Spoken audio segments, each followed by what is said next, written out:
আজকে আমি বানাবো চার মাছ। আগের দিন আপনাদের দেখিয়েছিলাম, আজকে রান্নাটা দেখাবো।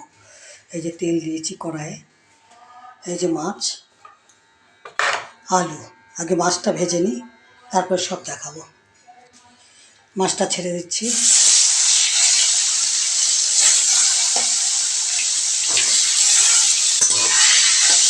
মাছটা ভেজে নিয়ে আলু দিয়ে বেগুন দিয়ে রান্না করবো।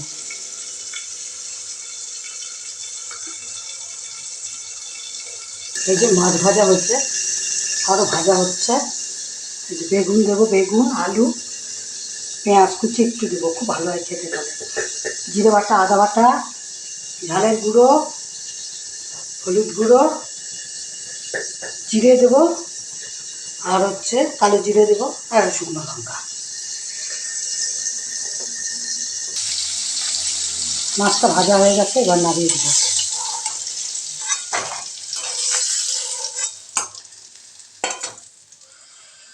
এবার আরেকটু তেল দিতে হবে এর মধ্যে। একটু তেল দিয়েছি, এবার ফোড়ন দেব শুকনো লঙ্কা, একটু জিরে, একটু কালো জিরে। এবারে পেঁয়াজটা দিয়ে দেবো। পেঁয়াজটা একটু ভাজা ভাজা হলে আগে আলুটা দেবো, তারপর বেগুন দেবো।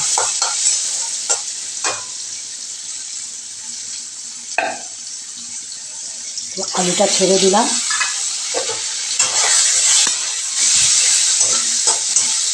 একটু ভাজা ভাজা হলে তারপর বেগুনটা দিয়ে দেবো। আলু বেগুন দিয়ে আর মাছ, তার মধ্যে বড়ি হলে আর একটু ভালো হয়। শীতের বড়ি টেস্ট বেশি। যাই হোক, আমি আজকে বড়ি দিচ্ছি না।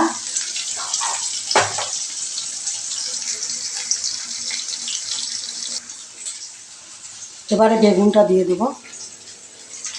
বেগুনটা দিয়ে দিলাম। এবার একটু বড় বড় করে কেটেছি বেগুনটাকে, তাহলে গলে যাবে এই জন্য।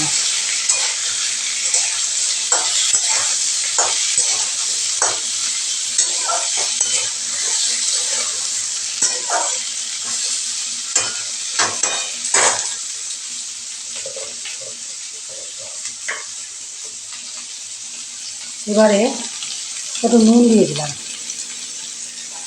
সামান্য একটু নুন দিয়ে ঢাকা দিয়ে দেবো, একটু জলের ছিট দিয়ে। জলের ছিট দিয়ে ঢাকা দিয়ে দেবো। আলু বেগুন ভাজা ভাজা হয়ে গেছে। এবারে মশলা দিয়ে দিচ্ছি।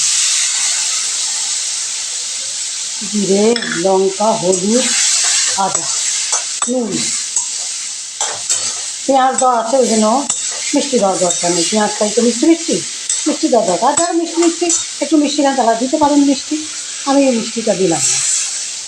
আর ঝালটা একটু কম দিলাম, কারণ আমি এখন বেশি ঝাল খাই না, তো ওই জন্য বেশি ঝাল দিলাম না।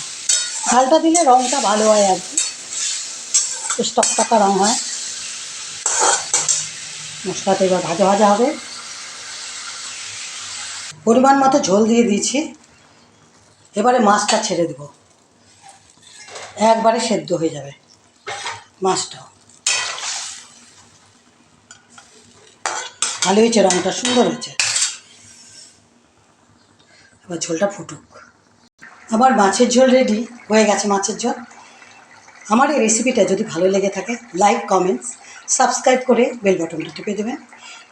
আজকের মতো এখানেই শেষ করছি। আর রান্নাটা এইভাবেই করবেন, কিন্তু খুব ভালো হবে খেতে, দেখবেন, বলে দিচ্ছি। শেষ করছি, নমস্কার।